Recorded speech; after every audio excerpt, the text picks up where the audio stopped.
Hey guys, my name is Artur. Welcome in a new episode of DMBvoices.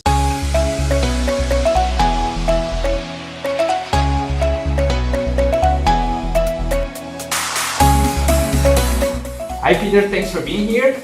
Thank you. You work as a sales manager at Google for Google Marketing Solutions for Belgium, right? Exactly, yes. Great. You have a lot of sales experience.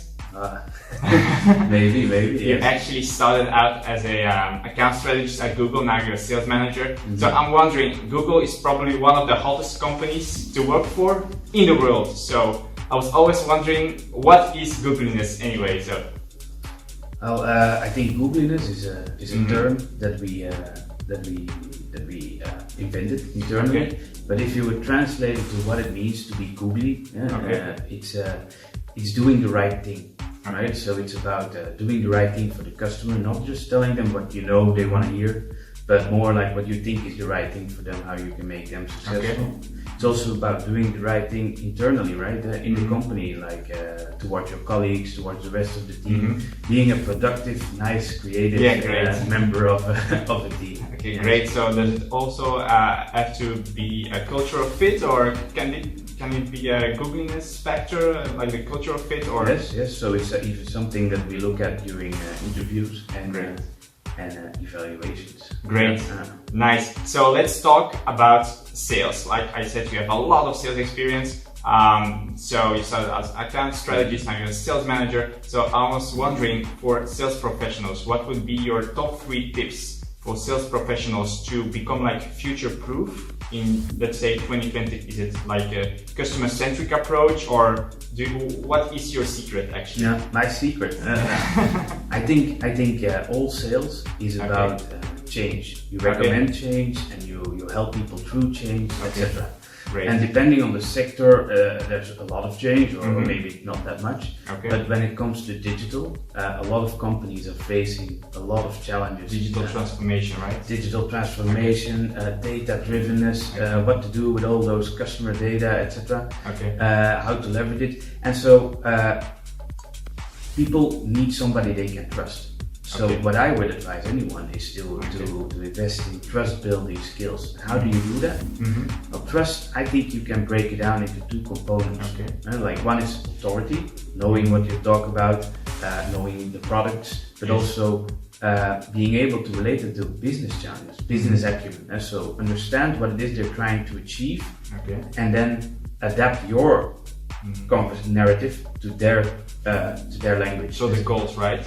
Yeah, like nobody is looking for increasing their CTR. Right? That's not what's on a business owner's mind. Vanity metric, you would say. It's a Google product, or other ad solutions. But like what they try to do is get people to visit their store, get people to visit their website. So it's very important to talk that language and not use our jargon, because it's already pretty weird language. So, and the second part is like credibility. Right? So trust and credibility, right? Authority and credibility equals trust. So credibility, what I mean with that is, like, you can say all those cool things, we can do amazing things with it, but then are you following through? It's more about, after that conversation, are you going to help them through the change? Are you there for them, etc. So that would be my advice. Invest in that. Great. So let's say I am a digital marketeer. I have some sales skills, but how can I improve them? Like the things you just mentioned, the 3 elements. What would be your advice to improve my sales skills as a digital marketeer? Well, if you look at most companies, what they want to do is they want to grow, right? And to grow, they need to increase their turnover.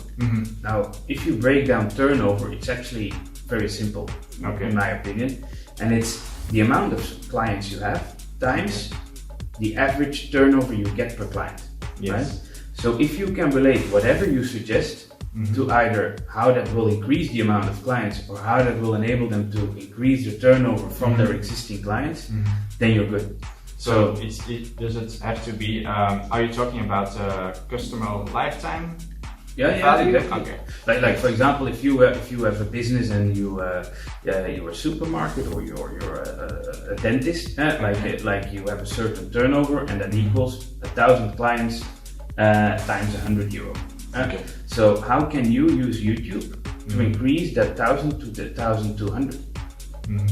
Right? Instead of trying to give them tips about view rates, etc. So I would focus on translating it on how your recommendations impact their business and ultimately drive their growth. Okay, great tips. Thanks, Peter. One more question. Let's say you're a sales professional and you're just starting out. So let's say you're a junior profile and you want to get into sales. Yeah. What would be your number one tip to like skyrocket your career? I would first of all list all the companies that you want to work for and what you would want to do sales for, and then look at pick an industry that is in the middle of this change. So if you want to have a lot of projects, a lot of enthusiasm, etc. Try to, like, digitization is a great way to start. Yes, but there's a lot of things going on. So pick the right industry. It's one. Okay, great. And then if you don't have experience, it might be difficult to get a job. So you have to stand out, right? You have to be creative, do some sort of side projects or if you are in a company and you're currently not in sales, join the sales team. Just tell them you want to tag along, have a little role in the conversation, and try to build it that way.